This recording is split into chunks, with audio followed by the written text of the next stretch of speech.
പ്രേക്ഷക പ്രിയ പരമ്പരകൾ പുതിയ സമയമാറ്റത്തോടെ ചട്ടമ്പിപ്പാറു എല്ലാ ദിവസവും രാത്രി 7 മണിക്കും കന്യാദാനം രാത്രി 7:30. ആണോ? ആ പതിവ് പോലെ പോലീസ് സ്വഭാവം ഒന്നും എടുക്കരുതെന്ന് ഞാൻ പറഞ്ഞിട്ടുണ്ട്. അതെന്തായാലും നന്നായി മോളെ. സിദ്ധു ആണെങ്കിലേ വഴക്ക് തുടങ്ങാൻ എന്ത് കാര്യം ഉണ്ടെന്ന് നോക്കി നടക്കുക. അവനെ ദേഷ്യം പിടിപ്പിക്കാതിരുന്നാ മതി. തഞ്ചത്തിൽ നിന്ന് എങ്ങനെങ്കിലും സിദ്ധുവിനെ കയ്യിലൊന്നെടുക്കാനേ അച്ഛനോട് പറ. പിന്നെ നമുക്കൊന്നും പേടിക്കണ്ട. നീ സിദ്ധു മൈൻഡ് ചെയ്യുന്നില്ലെന്ന് കണ്ടാലേ ദേവിക അവളുടെ വഴിക്കങ്ങ് പൊയ്ക്കോളൂ. പിന്നെ ആ വീടുമായിട്ട് നമുക്ക് യാതൊരു ബന്ധവും ഇല്ല. പിന്നെയും ഹൃദയത്തിന്റെ പേര് പറഞ്ഞ് വലിഞ്ഞുകയറി വരുമെന്നുള്ളതാ എന്റെ പേടി. അവരൊഴിഞ്ഞു പോവെങ്കിൽ ആ ഹൃദയത്തിന്റെ വിലയായിട്ട് കുറച്ച് പൈസ അങ്ങ് കൊടുക്കായിരുന്നു. അയ്യോ വേണ്ട വേണ്ട വേണ്ട. നമ്മുടെ ചെറുക്കന്റെ 50 ലക്ഷം രൂപ അവളും ആ ഡോക്ടർ നിരഞ്ജനും കൂടെ വീതിച്ചെടുത്തതാ. ഇനി പണമിടപാടൊന്നും വേണ്ട.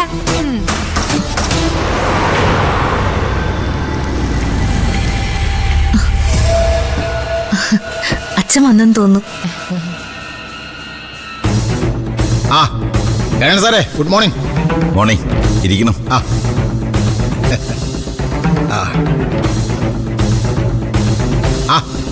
ആളിനെ പുറത്തോട്ടൊന്നും ഇറങ്ങിയില്ല. പുറത്തു പോയാൽ ഞാൻ ഇവിടെ എങ്ങനെ ഇരിക്കത്തില്ലല്ലോ നടേശൻ സാറേ. അല്ല പോയിട്ട് തിരിച്ചു കൊണ്ടതാകാമല്ലോ. പോയില്ല.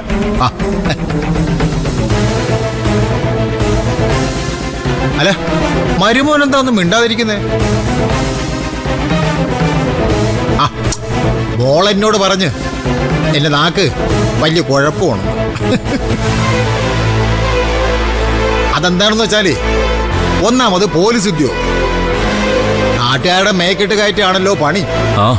ഇപ്പോഴും അതൊക്കെ തന്നെയാണല്ലോ. മരുമോന് തമാശയൊക്കെ പറയാൻ അറിയാം. പ്രായം ഇത്രയ്ക്ക് ആയില്ലേ മോനെ, ഇനി ഒന്ന് ഒതുങ്ങാൻ പോകും. ഒന്നാമത് ഒരുപാട് അസുഖങ്ങള്, ഷുഗറും പ്രഷറും ഇടയ്ക്കിടയ്ക്കുള്ള ECG വേരിയേഷനും ആകെ കുഴപ്പമാ. ഈ തടി ഇങ്ങനെ ഇരിക്കണതേ ഉള്ളത്. ഇവളെ ഉത്തരവാദിത്തപ്പെട്ടൊരു കൈ പിടിച്ചു കൊടുക്കണം. ആ ഒരു ആഗ്രഹം മാത്രമേ ഇപ്പൊ എനിക്കുള്ളൂ. ലോകത്തെ ഏതെങ്കിലും ഒരു അച്ഛൻ സ്വന്തം മകളെ ഒരു പരിചയമില്ലാത്തൊരു വീട്ടില് ഇങ്ങനെ നിൽക്കാൻ അനുവദിക്കുവോ? അതില്ല. ഞാൻ എന്തുകൊണ്ടാ ഇവളെ ഇവിടെ കൊണ്ട് നിർത്തിയെന്ന് സാറെന്താ ചോദിക്കാത്തെ? ഞാനത് ചോദിക്കണം എന്ന് കരുതിയിരിക്കുമായിരുന്നു. എന്തായാലും ചന്ദ്രയുടെ അച്ഛൻ പറ. എന്റെ മോള് ഇവിടെ സുരക്ഷിതയായിരിക്കുമെന്ന് എനിക്കറിയാന്നുള്ളതുകൊണ്ട് അവളുടെ ഒരു മുടിനാരിന് പോലും ഇവിടെ വെച്ചൊന്നും സംഭവിക്കില്ല എന്ന് എനിക്ക് ഉറപ്പുള്ളത് കൊണ്ട്. ഞങ്ങൾ അങ്ങനെയാ ചന്ദ്രമോളെ നോക്കുന്നത്. മക്കളില്ലാത്ത ഞങ്ങൾക്ക് ഒരു മോളെ പോലെ തന്നെയാ ചന്ദ്ര. അച്ഛനും ചന്ദ്രമോളെ കാണുന്നത് സിന്ധകിയുടെ സ്ഥാനത്താ.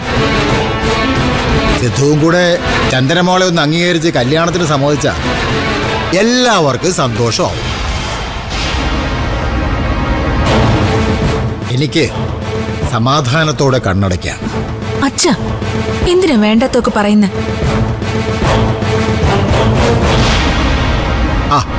ഞാൻ നേരത്തെ പറഞ്ഞ പോലെ അടുത്ത ആഴ്ച എന്റെ പെങ്ങൾ എന്തിനാണെയും 1-2 ബന്ധുക്കളും ഇങ്ങോട്ട് വരുന്നുണ്ട്. സിദ്ധുമോനെ ഒന്ന് കാണാനാ. വന്ന് കാണാൻ ഞാനെന്താ വല്ല കാഴ്ചവസ്തു ആണോ? മരുമോനെ വീട്ടിലേക്ക് ആരെങ്കിലും വരുന്നു എന്ന് പറയുമ്പോ ഇങ്ങനെയൊക്കെയാണോ പറയുന്നത്?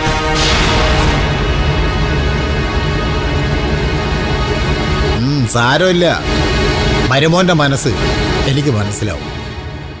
എന്നോട് പല കാര്യങ്ങളിലും ഈർഷ്യയുണ്ടെന്നും അറിയാം. ക്ഷമിക്കാൻ പറ്റുന്നത് ക്ഷമിക്കുക, അല്ലാതെ ഞാനെന്തു പറയാൻ? പൊടികെട്ടിയവൻ പോയാ ഉണുക്കിട്ടവൻ വരുമെന്ന് ഈ നടേശന് അറിയാൻ മേലാഞ്ഞിട്ടല്ല. പക്ഷേ എൻ്റെ മകള്, ഇവളുടെ കണ്ണുനീര് കാണാൻ എനിക്ക് വയ്യ. അതുകൊണ്ടാ.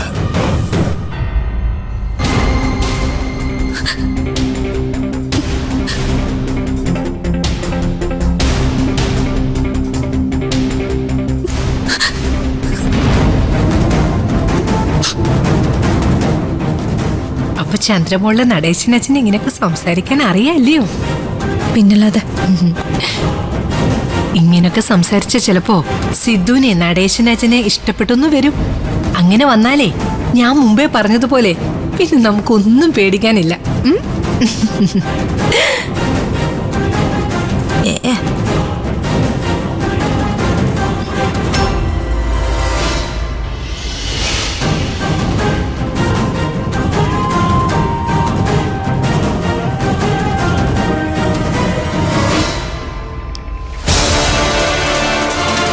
നാളത്തേക്കുള്ള ഒരുക്കങ്ങളെല്ലാം ചെയ്തിട്ടുണ്ട്.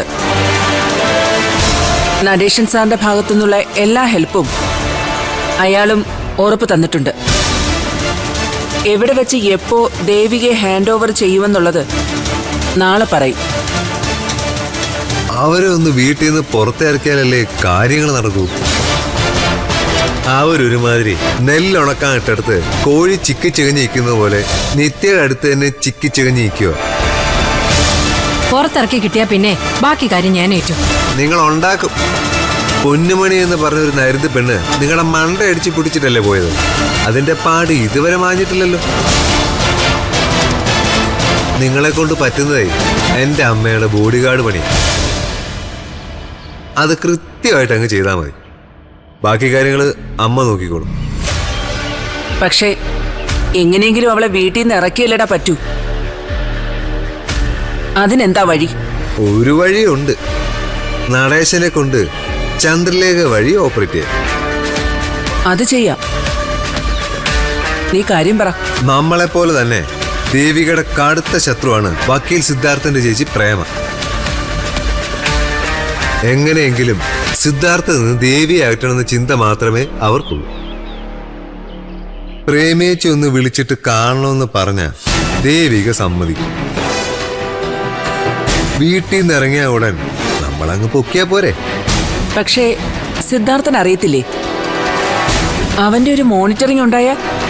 ഇല്ല, അതിന് സാധ്യത കുറവ്. ദേവിക നല്ല ധൈര്യവും ആത്മവിശ്വാസമുള്ളവളാണ്.